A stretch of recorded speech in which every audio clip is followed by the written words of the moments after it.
Assalamualaikum warahmatullahi wabarakatuh.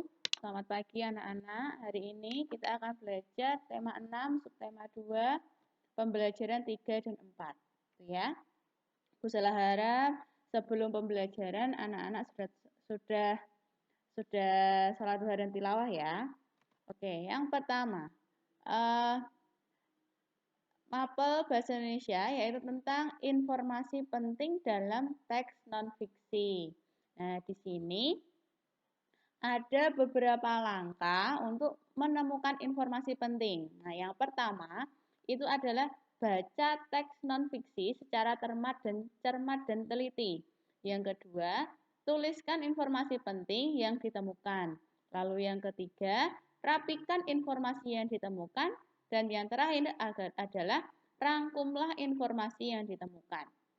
Nah, itu tadi adalah langkah-langkah untuk menemukan informasi penting. Nah, tugas untuk Bahasa Indonesia hari ini adalah kerjakan, mari melakukan satu pada buku pendamping halaman 48 nomor 1 sampai 4.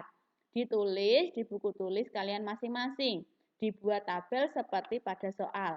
Batas waktu pengumpulan adalah hari ini, hari Rabu 13 Januari 2021 pukul 8 malam nanti. Nah, dikirim ke nomor Bu Sela ya. Itu adalah tugas hari ini adalah pada Mapel Bahasa Indonesia. Lalu yang kedua adalah tentang pentingnya melaksanakan hak sebagai warga negara Indonesia. Nah, di sini ada di layar ada beberapa hak-hak warga negara Indonesia beserta manfaatnya jika terlaksananya hak tersebut. Nah, yang pertama adalah hak mendapatkan perlindungan hukum. Manfaatnya, terciptanya keadilan sosial bagi seluruh rakyat Indonesia. Yang kedua, hak mendapat pekerjaan dan penghidupan yang layak. Manfaatnya, tercapai kehidupan masyarakat yang makmur dan sejahtera. Yang ketiga, hak dalam ikut serta dalam upaya bela negara. Manfaatnya, mengharumkan nama bangsa. Yang keempat, hak kemerdekaan untuk berserikat dan berkumpul. Manfaatnya, tercipta kedaulatan rakyat. Yang kelima, hak jaminan atas hak asasi manusia. Manfaatnya, mewujudkan keadilan dan supremasi hukum.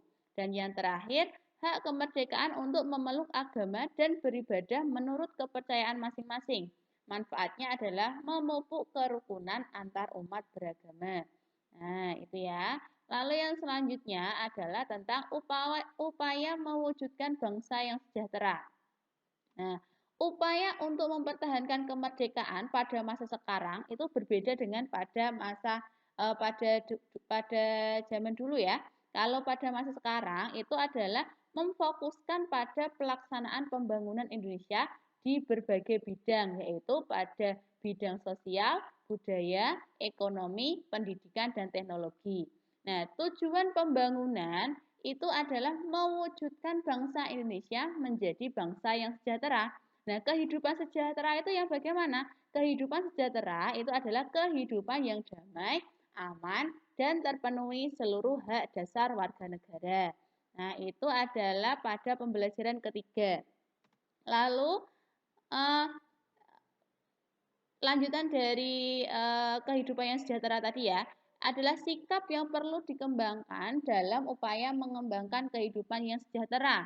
Itu yang pertama adalah toleransi, kedua adalah menjaga kerukunan sosial, ketiga rajin belajar, berarti untuk peserta didik seperti kalian ya, rajin belajar. Yang keempat adalah menerapkan ilmu pengetahuan dalam kehidupan sehari-hari.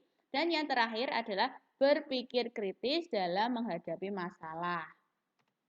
Nah, lalu selanjutnya pada pembelajaran keempat. Pada pembelajaran keempat ini, Bu Sela khususkan pada mapel IPA. Karena untuk mapel Bahasa Indonesia itu sama, informasi penting, sudah Bu Sela jelaskan tadi di awal.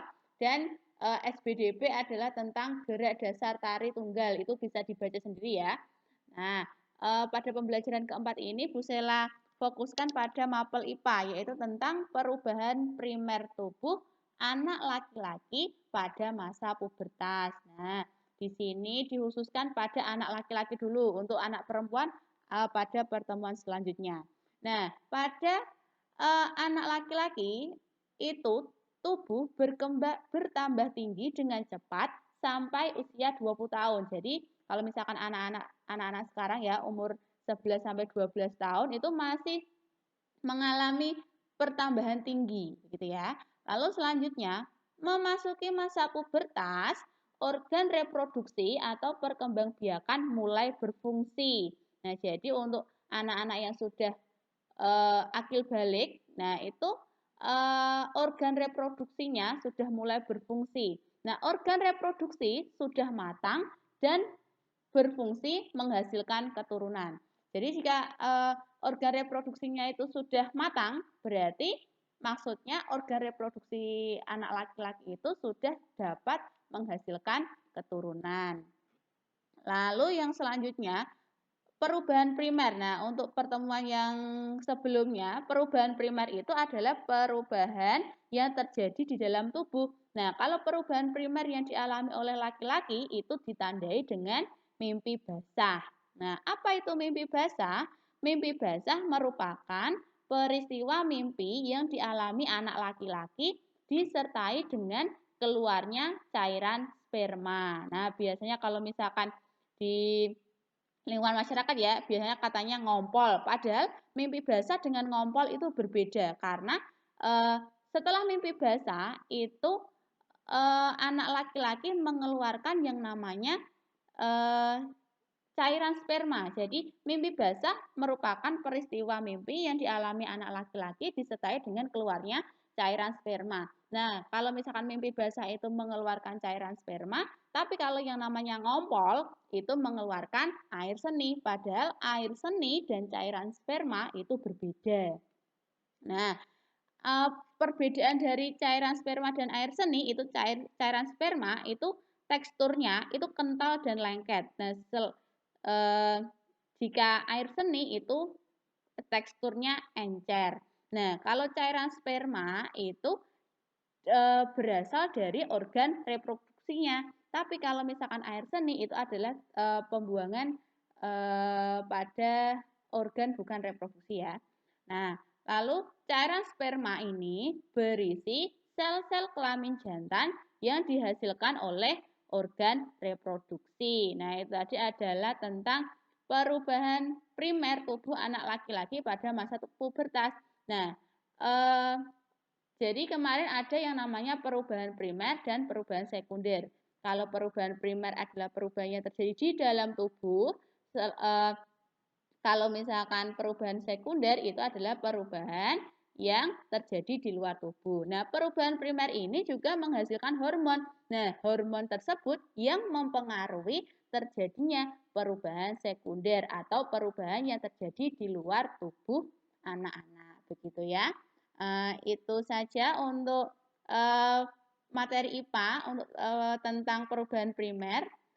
Kalau Busa ada salah, Bu Sela minta maaf. Terima kasih. Assalamualaikum warahmatullahi wabarakatuh.